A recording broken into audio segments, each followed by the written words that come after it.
Pemisahan bahan dalam suatu proses industri. Pengolahan bahan merupakan metode yang umum digunakan. Pemisahan bahan ini dimanfaatkan untuk memperoleh bahan dengan fraksi atau bentuk dalam ukuran yang diinginkan.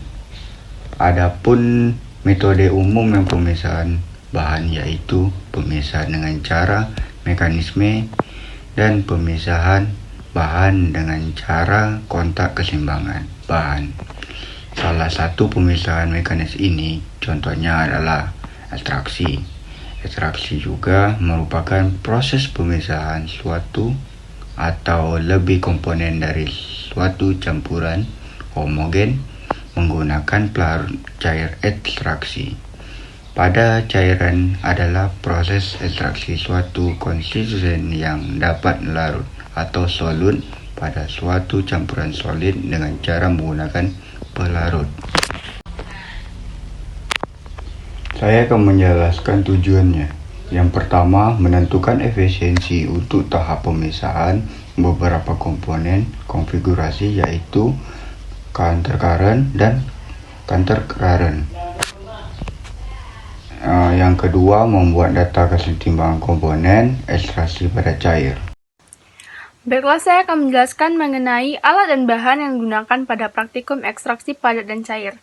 Alat-alat yang digunakan pada praktikum ini adalah burat 50 mili, cawan crucible, sentrifug, corong kaca, airline Maya 250 mili, gelas kimia 250 mili, gelas kimia 300 mili, gelas kimia 400 mili, gelas ukur 10 mili, gelas ukur 250 mili, hot plate, magnetic stirrer, dan terakhir ada neraca analitik.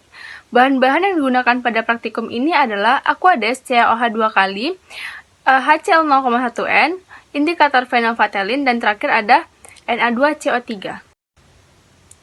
Selanjutnya, prosedur percobaan ekstraksi padat cair pada proses kokaren. Pertama, ditimbang Na2CO3 dan CaOH 2 kali sebanyak masing-masing 1,06 gram dan 2,2 gram, kemudian dimasukkan ke dalam gelas kimia berukuran 250 mili. Ditambahkan Aquades pada campuran Na2CO3 dan CaOH sebanyak 140 mili. Kemudian, campuran diaduk selama 5 menit dengan kecepatan 300 rpm dan didiamkan selama 2 menit. Setelah didiamkan 2 menit, dipisahkan antara padatan dan cairan dengan cara metode dekantasi. Selanjutnya, diambil 10 mili larutan yang telah dipisahkan, kemudian ditambahkan 3 tetes indikator fenolphthalein atau indikator PP, lalu diukur densitasnya dan dititrasi dengan HCl 0,1N hingga berwarna bening. Dilakukan kembali prosedur langkah 1-4 dengan pelarut yang divariasikan sebanyak 140 mili dan 200 mili. Prosedur ekstraksi padat cair selanjutnya adalah dengan cara counter current. Diulangi langkah 1-3, tetapi pada prosedur counter current ini, prosedur nomor 3 digunakan 3 jenis gelas kimia yang berbeda. Kemudian dipindahkan larutan hasil pemisahan dekantasi dari gelas nomor 3 ke gelas nomor 2. Selanjutnya dilakukan pencampuran selama 5 menit dan didiamkan kembali selama 2 menit. Dilakukan pemisahan dengan cara proses dekantasi. Dipindahkan hasil pemisahan ke gelas kimia nomor 1 dan dilakukan pencampuran selama 5 menit dan didiamkan kembali selama 2 menit. Dipisahkan kembali larutan dengan padatan secara dekantasi. Kemudian dihitung volume NaOH yang digunakan. Diambil 10 mili NaOH dan ditambahkan 3 tetes indikator PP, lalu dititrasi dengan HCl 0,1N sehingga berwarna bening dan catat volume HCl yang digunakan. Disaring padatan hasil dekantasi ke gelas kimia nomor 1 menggunakan kata saring. Kemudian hasil padatan yang didapat di oven hingga hasilnya konstan. Diulangi prosedur tersebut hingga dengan rasio pelarut 200 mili. Nah, di sini tuh kita masuk pada hasil dari metode percobaan kokaren dan counter current. Nah, pada metode percobaan ini kita menggunakan 2 variasi pelarut yaitu 140 mili dan 200 mili. Nah, kita juga pada metode kokaren kita menggunakan 2 variasi dekantasi yaitu 2 menit dan 5 menit. Nah, pada metode kokaren yang pertama kita menggunakan variasi pelarut 140 ml dan dekantasi 2 menit tuh kita dapatkan VHCl-nya sebanyak 15,4 ml. Nah, MnOH-nya kita dapatkan 0,15, densitasnya kita dapatkan 0,934, WS-nya 0,84, dan efisiensi NaOH-nya kita dapatkan 14%. Nah, pada variasi waktu yang 5 menit tuh kita dapatkan VHCl-nya 13,5, MnOH-nya 0,13, densitasnya kita dapatkan 0,929, WS-nya kita dapatkan 0,728, dan efisiensi NaOH-nya kita dapatkan sebanyak 14%. Nah, masuk ke jumlah pelarut 200 ml yang menggunakan dekantasi 2 menit, kita dapatkan VHCl-nya 10,5, MnOH-nya 0,10, densitasnya 0,928, WS-nya 0,8, dan efisiensi NaOH-nya kita dapatkan 15,38%. Nah, masuk ke dekantasi 5 menit, kita dapatkan VHCl-nya 12 ml, MnOH-nya 0,12, densitasnya 0,925, WS-nya 0,96, dan efisiensi NaOH-nya kita dapatkan 20%. Nah, selanjutnya kita masuk ke metode Kantar-Karen dengan menggunakan variasi 140 ml pelarut, waktu dekantasinya 2 menit. Kita dapatkan VHCl-nya 39, MnOH-nya 0,39, densitasnya 0,96, WS-nya 2,09, efisiensi NaOH-nya kita dapatkan 13,39%. Lanjut pada pelarut 200 ml menggunakan dekantasi 2 menit, kita dapatkan VHCl-nya 36,2, MnOH-nya 0,36, densitasnya 0,933, WS-nya 2,82, dan terakhir kita dapatkan efisiensi NaOH-nya sebanyak 19,58%. Nah, di sini kita lanjut ke data berat produk pada metode Kokaren dan Kantar-Karen. Yang pertama di metode Kokaren dengan pelarut 140 ml, waktu dekantasi 2 menit, kita dapatkan massa CaCO3-nya sebanyak 1,25 gram. Nah, yield yang didapatkan sebanyak 77,13%. Lanjut pada dekantasi 5 menit, kita dapatkan 1,18 massa CaCO3-nya, terus yieldnya kita dapatkan 57,62%. Nah, kita masuk ke pelarut 200 ml dengan waktu dekantasi 2 menit, kita dapatkan massa CaCO3-nya sebanyak 0,59 gram dan yieldnya sebanyak 75%. Lanjut ke dekantasi 5 menitnya, kita dapatkan massa CaCO3-nya sebanyak 0,61 gram dan yieldnya 58,84%. Lanjut kita masuk ke metode Kantar-Karen dengan pelarut 140 ml dengan waktu dekantasinya 2 menit, kita dapatkan massa CaCO3-nya sebanyak 0,79 gram dan yieldnya 61,89%. Lanjut terakhir ada variasi pelarut 200 ml dengan dekantasi 2 menit, kita dapatkan massa CaCO3-nya sebanyak 1,49 gram dengan yield sebesar 84,45%. Nah, lanjut di sini ada pembahasan tentang konsentrasi NaOH pada metode Kokaren. Nah, pada metode Kokaren, pelarut dan konsentrasi NaOH berbanding terbalik. Mengapa demikian? Karena semakin tinggi jumlah pelarutnya, maka konsentrasi NaOH yang didapatkan semakin kecil. Nah, pada pelarut 200 ml didapatkan konsentrasi NaOH itu sebesar 0,10 m.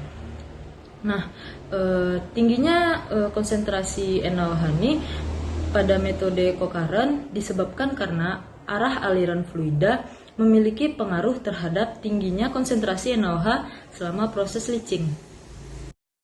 Nah, selanjutnya kita masuk ke pembahasan konsentrasi NaOH pada metode Kantar-Karen. Nah, pada gambar yang sudah ditampilkan di pembahasan tentang konsentrasi NaOH tersebut dapat dilihat bahwa hubungan jumlah pelarut dengan konsentrasi NaOH itu ialah berbanding terbalik. Nah, di mana semakin banyak jumlah pelarut, maka konsentrasi yang dihasilkan semakin rendah. Adapun pengaruh variasi banyaknya pelarut yang digunakan dalam percobaan ini itu adalah semakin banyak pelarut yang digunakan untuk melarutkan zat terlarut, maka semakin rendah pula konsentrasi NaOH yang dihasilkan. 3. Densitas kokaren. Salah satu sifat fisika dari suatu benda adalah densitas atau massa jenis. Densitas atau massa jenis memiliki makna sebagai hubungan massa dengan volume. Bahan yang memiliki densitas yang besar akan memiliki kerapatan massa yang besar. Massa jenis adalah pengukuran massa setiap satuan volume benda. Semakin tinggi massa jenis suatu benda, maka semakin besar pula massa setiap volumenya. Densitas diuji dengan menggunakan piknometer 10 mili. Ditimbang berat piknometer kosong dengan piknometer yang berisi larutan NaOH.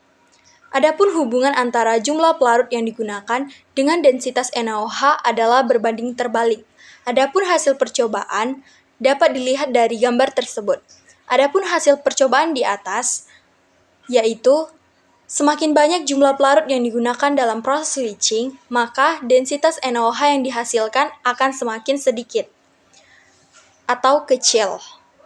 Menurut Pramani 2010, semakin lama proses ekstraksi yang dilakukan dan semakin tinggi suhunya, maka akan semakin banyak senyawa yang dapat diekstraksi, sehingga akan meningkatkan konsentrasi larutan dan juga densitasnya. Hal ini sesuai dengan percobaan yang dilakukan, di mana percobaan dengan jumlah pelarut 140 mili memiliki konsentrasi NaOH yang lebih tinggi daripada jumlah pelarut 200 mili, sehingga densitasnya yang dihasilkan juga lebih besar. 4. Densitas counter current. Densitas atau massa jenis adalah suatu besaran kerapatan massa benda yang dinyatakan dalam berat per satuan volume. Densitas bahan merupakan suatu parameter yang dapat memberikan informasi keadaan fisika dan kimia suatu bahan. Berbagai alat yang digunakan untuk mengukur densitas bahan yang berukuran kecil antara lain yaitu floating bulb hydrometer, kolom gradien, densitometer, tabung osilasi, dan piknometer. Pada percobaan ini, densitas diuji dengan menggunakan piknometer 10 mili. Adapun hasil densitas yang diperoleh pada metode counter current dapat dilihat dari gambar tersebut. Berdasarkan gambar di atas, dapat dilihat bahwa densitas dengan variasi pelarut lebih banyak memiliki nilai densitas yang lebih kecil, sehingga hubungan antara jumlah pelarut dengan densitas yang dihasilkan adalah berbanding terbalik. Nilai densitas yang dihasilkan selain dipengaruhi oleh jumlah pelarut dan konsentrasi NaOH, juga dipengaruhi oleh lama proses ekstraksi. Semakin lama proses ekstraksi, maka akan semakin banyak senyawa yang diekstraksi, sehingga akan meningkatkan konsentrasi larutan dan juga densitasnya. Begitu juga sebaliknya. Baiklah, saya akan membahas mengenai yield pada metode co-current. Berdasarkan grafik yang dapat kita lihat, pada metode co-current, nilai yield terbesar didapatkan pada variasi jumlah pelarut 140 mili dengan nilai yield 77,13%. Menurut Rolando 2023, hal ini dipengaruhi oleh pelarut ekstraksi karena memiliki peran yang sangat penting dalam mengambil senyawa yang terdapat dalam bahan sampel yang ingin diekstrak. Pelarut akan berinteraksi dengan sampel dan menarik senyawa tersebut dengan mekanisme difusi. Semakin sedikit jumlah pelarut, maka semakin kuat senyawa tarik pada proses ekstrak, sehingga rendaman semakin tinggi. Selanjutnya kita akan bahas mengenai yield pada proses counter current. Dari grafik yang dapat kita lihat, nilai terbesar pada variasi jumlah pelarut sebanyak 200 mili, yaitu sebesar 84,45%. Hal ini disebabkan pada proses counter current yang berlawanan arah, di mana pelarut pada proses sebelumnya akan digunakan pada proses selanjutnya, sehingga nilai yield lebih besar. Semakin tinggi konsentrasi pelarut, semakin banyak produk yang diekstrak ke dalam pelarut, sehingga rendaman pun akan semakin besar. Hal ini menurut Anggoro 2015. Kesimpulan pada percobaan ekstraksi pada cair digunakan metode operasi counter current dan counter current. Berdasarkan hasil percobaan yang diperoleh Efisiensi pada operasi kokaren dengan rasio mol sebesar 0,01 banding 0,3. Dalam pelarut 140 ml dan 200 ml didapatkan masing-masing 14%, 14%, 15%,38 dan 20% dengan yield masing-masing sebesar 77,13%, 57,62%, 75% dan 58,84%. Pada metode operasi cutter current dengan rasio mol 0,01 banding 0,03 didapatkan.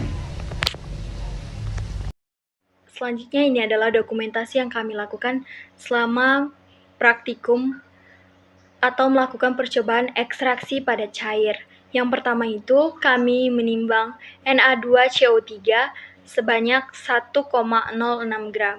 Kemudian kami menimbang CaOH2 sebanyak 2,22 gram. Kemudian kami melakukan pencampuran dengan menggunakan stirrer. Kemudian kami ada melakukan proses menimbang berat kertas saring kosong. Yaitu berat kertas saring kosongnya itu salah satunya yaitu beratnya sebesar 1,30 gram. Kemudian kami ada melakukan proses titrasi sampai larutannya itu bening. Sesudah bening, diukurlah volume titrasi yang digunakan. Lalu ada juga proses pengovenan. Kita mengovennya itu sampai beratnya itu sampai konstan. Kemudian di sini ada hasil titrasi. Yang titrasinya itu sampai larutannya itu bening seperti ini. Kemudian ini ada endapan sampel.